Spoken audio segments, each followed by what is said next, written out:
Now let's get the African Transformation Movement's views on what South Africa's stance should be. Joining us now on the line is party leader Zungula. Vuyo, good evening and thank you so much for joining us.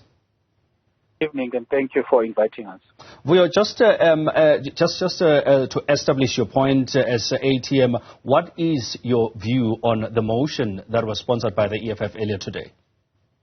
Look, as the ATM, we completely agree that there is no way in which South Africa, which has got a painful apartheid history, whereby there was brutality and oppression and war crimes committed against the African majority. And you find that it is countries back then who isolated the apartheid government. And that is one of the reasons in which, the apartheid government was able to fall. Now, it cannot be that Palestine is suffering the same fate as South Africa suffered during our times of apartheid. And you find that it is business as usual. As countries did it in apartheid, we as South Africa must do the same thing by always siding with the oppressed, with the marginalized, because that is what countries, did and helped South Africa. So in our view, firstly, the ambassador to South Africa, Israeli ambassador to South Africa must be expelled and all diplomatic relations, must be cut. That will send a very strong message that as a country will never tolerate any form of war, any form of genocide, any form of oppression. That is what we must do as a country. Well, those who are against the motion, Vuyo, would then say that what happens to the relations between South Africa and Israel should that at some point we have a ceasefire or the war comes to an end? Yeah, look, there's no doubt about we cannot be having relations with countries that we as a country, recall that the president of the country has referred Israel to the ICC simply because there's a belief from our government that Israel is committing war crimes and genocide. Therefore, we cannot be having any form of relations. Once there's a ceasefire and, all of the other processes have been taken over, then we can, normalize relations with countries that are not, violating the human rights of innocent civilians. What you see all over the news, all over social media, about hospitals being bombed, innocent civilians, innocent women and children being bombed, we can't shy away from that reality. Therefore, it cannot be normal for a country, to basically have normal relations with such a country. Well, there's always also other people who have brought in the issue of the church in this conflict. And it's a party that is rooted in the church. Does that not also somehow bring a conflict between politics and the church from your perspective as the ATM? Look, never. The role of the church, it is always to side with the marginalized. Even if a person wants to read the Bible, Jesus sided with the marginalized, with the oppressed.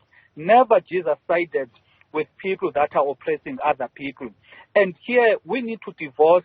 I hear some members earlier on today were saying this is a spiritual war. This, regardless what you call it, but what is happening practically is that innocent women, children, defenseless people are being killed. They are being killed in the hospitals. There's no room for shelter. And I know some other people are making, excuses about what happened on the 7th of October. Whereas this is not something that started on the 7th of October. Palestinians, for the longest time, even when Tatu Mandela was still alive, they were still suffering the same way they are suffering now. So it cannot be that, this thing is going to be treated as if it's just by the way. We need to take a very strong stand as a country, make sure that Palestinians do not suffer the same fate for the next coming 10 or 20 years, because clearly the Israeli government, as much as it was oppressing and killing Palestinians during the times of when Mr. Mandela was still alive, even now, almost 20 years later, they're still doing the same thing. They will not change. They can only change if the world takes a very strong position to say, regardless whether the church is involved or it is not involved, but the world must not tolerate any war crimes, any genocide, any violation of human rights of any people. Well, I mean, I'm sure you, like many others, would know that this issue has been quite divisive to those who are for or against, depending on which side that you take. And many are arguing that shouldn't you then, as a party that is rooted in the church, as you mentioned, be calling for a ceasefire instead of taking sides?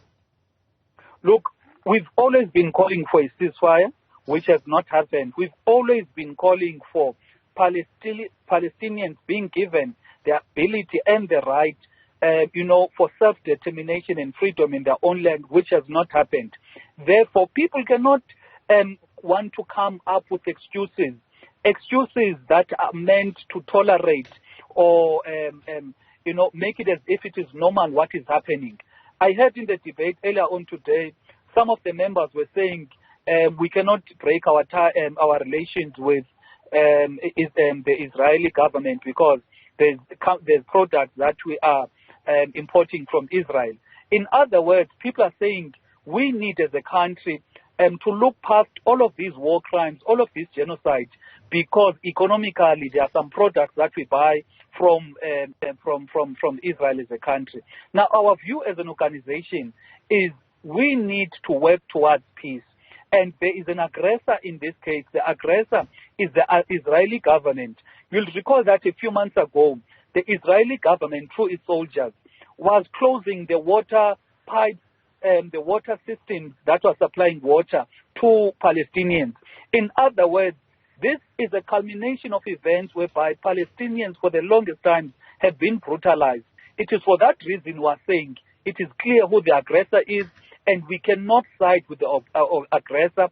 When the aggressor stops being aggressive to the oppressed, it is only then we can sit down and say, how do we work for to normalize relations and ensuring that there is peaceful coexistence between Palestinians and the Israelis. Are you then not worried, should this motion, which looks like it might get a majority, about the ties that you've just touched on between South Africa and Israel, or, as you say, it's more about let's deal with the issue of the lives that are being lost, the people that are being killed, before we can look into how these relations, will be or can be affected?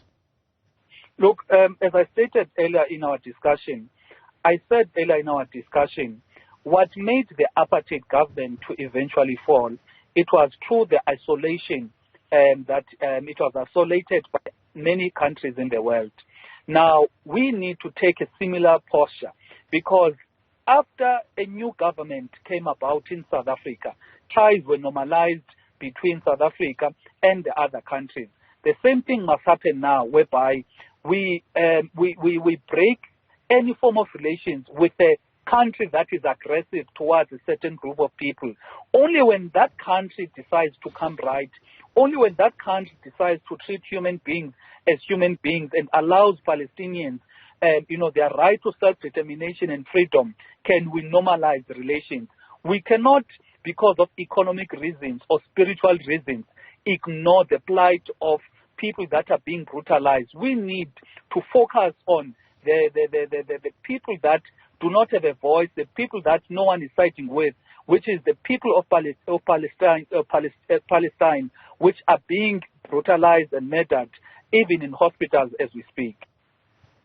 So now for the other thing then becomes, when you talk about the relations, that many are saying, well, this could easily be politicking. We are seeing suddenly the ANC and the EFF speaking in one voice, agreeing with each other, and then other parties jumping onto that. What's your take on that many are saying that this could simply be just politicking ahead of the elections next year?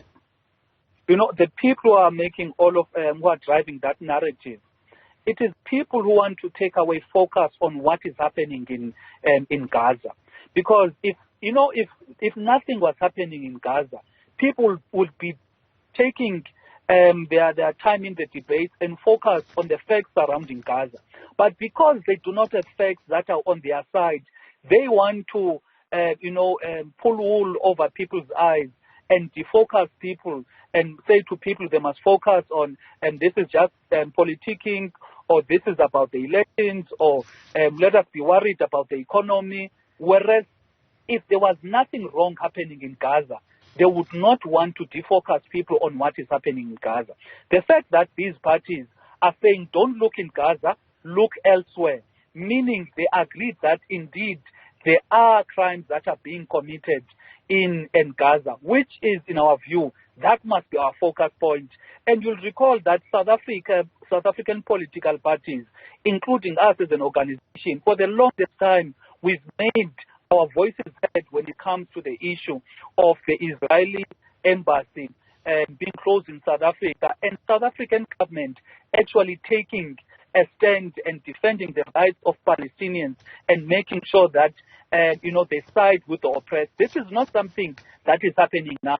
If you check many parties, for the longest time, for the past 15, 10 years or 5 years, they've had to state where do they stand in that conflict. Therefore, even if this war continues, you'll find that even after the elections, we are still going to make our voices heard on the matter.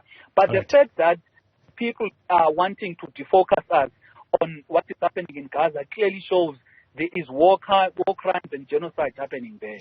We're going to have to leave it there, but thank you so much for coming through to speak to us. That is Violet Zungula of the ATM, just talking to us about their support to the motion that was, led by the EFF in Parliament earlier today. Well,